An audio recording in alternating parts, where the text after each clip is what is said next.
I said our Champions League season was over, and now Milan have one foot out the door and having everything to play for in the next match in the San Siro, being down 1-0. There was a lot of optimism in this match for some of the headlines that were going into this one. Santi returning to Rotterdam for the first time since signing for Milan, and the coveted Fantastic Four getting their first start since being assembled in the winter transfer market. Now, on paper, this lineup was probably going to be the best one we would see, but in reality, on the pitch, in terms of football perspective, it was very underwhelming, and you could see at times the attacking third was congested a lot of the time. And the main topic of discussion for this game on the socials was the performance of the Fantastic Four, and we'll get into them right away. Santi, you can't really blame because he couldn't get service. He's a striker that relies on good service, and to get the best out of him, you need all the other players to get him the ball.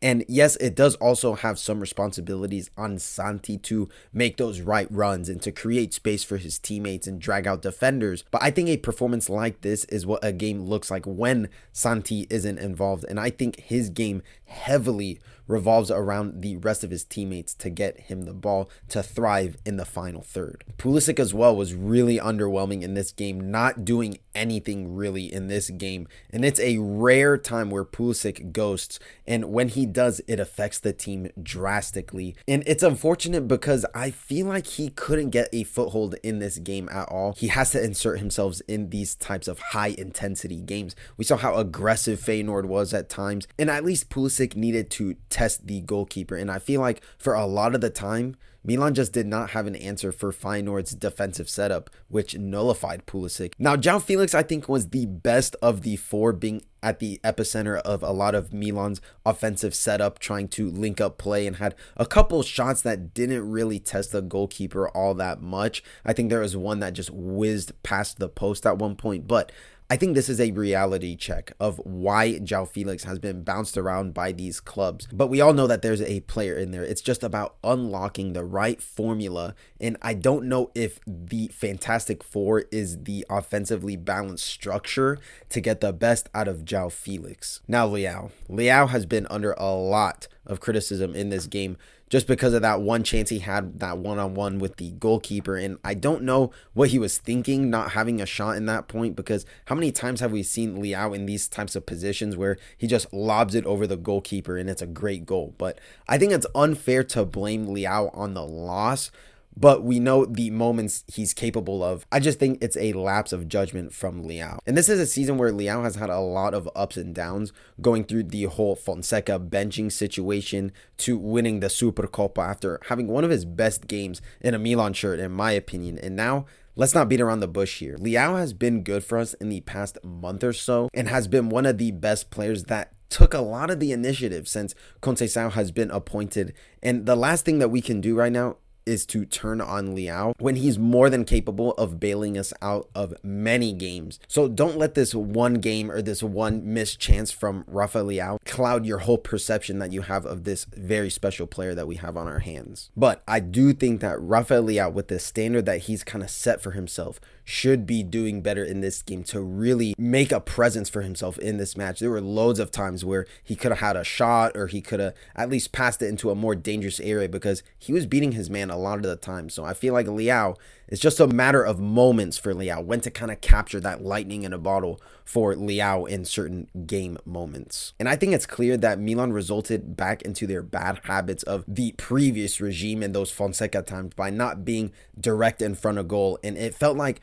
our shots had no bite to them, and we didn't make the most of our chances, something that Conceição has been critical about since he's been appointed as manager. And we saw a lot of the passing in the final third, almost too much passing in the final third, which I think ruined our game offensively, but also credit to what Feyenoord was doing, defending for 87 minutes with everybody behind the ball. And the elephant in the room is that Mike Maignan shot that went right through his hands. And I really hate how this goal went in, because not only was it a really shitty shot, but it was at the beginning of the game as well. And let's call a spade here, guys. Feyenoord, other than that goal, didn't really have another shot that was threatening the Milan goal that much. And Mike Maignan should 1000% be doing better here in this situation, because there's loads of times where this type of Mike Maignan Maignan blunder has happened a lot of the times. And I don't care if it was raining, if the conditions were bad, it's strictly unacceptable for Mike Maignan's standards that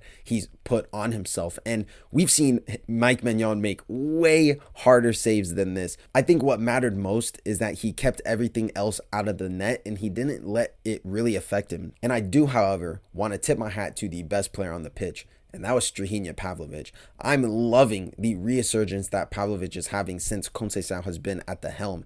And I'm thinking about that one clip that's going around Twitter, or X as you could say, the one that he's literally sprinting the full length of the pitch to offset that Feyenoord attack, and he puts in a great challenge to stop the threat. And Pavlovic has been a main staple in this defense, and I'm glad our investment that we made in the summertime is actually paying off, because he was the only bright spot in tonight's game. And I think it's something that makes me confident going into more and more games, having a center back like Pavlovic, who not only is effective on the defensive end of things, but also has an offensive presence too. There were loads of times where he was making those runs to kind of break the lines or kind of offset the Feyenoord kind of setup that they were having. And that whole clip of Pavlovic running the full length of the pitch comes from a previous run that he made from up top. So I'm very pleased with Pavlo's development and his commitment to the team, bringing back that grinta that this team has been missing. So Pavlovic, I want to tip my hat to you, my friend. Well done. And although this lineup was really nice to see on paper, and we were all foaming at the mouth when we saw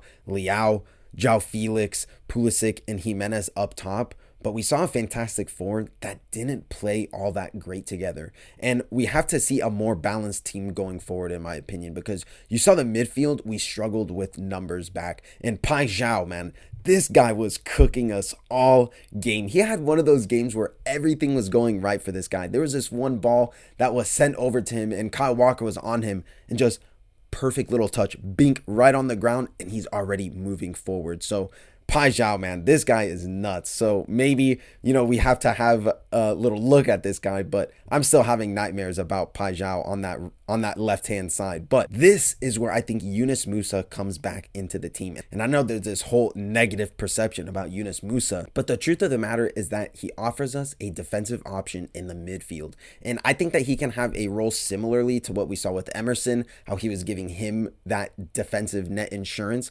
But I think we can see it on both sides as well, giving Theo Hernandez that defensive insurance net as well. And I think that we'd be a little bit more sound, because when Theo decides to make those overlapping runs or just decides to make those inverted runs into the attacking third, I think we could see Yunus Musah kind of drop into that space as well. Kind of similarly to what McKennie does for Juventus. Offensively, we know that he can be a liability, not really offering us much up top, but if you give him strict instructions to read the open spaces that the opposition would like to attack, then I think that Yunus Musah would be best utilized in this situation. In the following game, we have a very tough mountain to climb in the next leg. I said our Champions League season was over, and this game at the San Siro is going to be a lot harder than people think.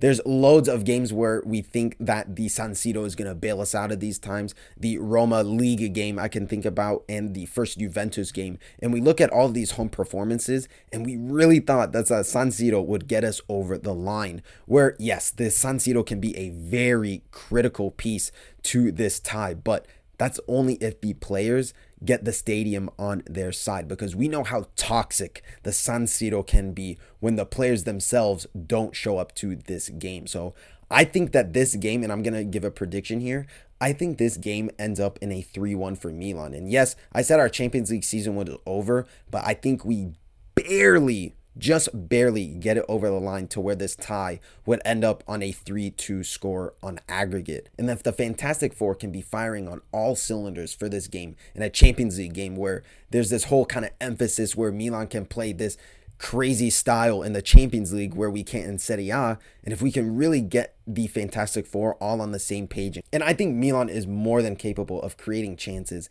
It's just about being clinical in front of goal. That will be the deciding factor in this game, as it's been in many other games this season. Guys, I just wanted to thank you for the most recent support on all of these videos. It's really fun. I love interacting with the comments and everything, so it just means a lot. But get involved in the comment section below. What do you guys think about the game versus Feyenoord? What do you guys think about our chances are in the next leg? What do you guys think about this whole kind of Leao criticism that's been going on, not only this game, but the whole season. Guys, this has been Vincenzo, and I'll see you guys in the next video. Ciao ragazzi.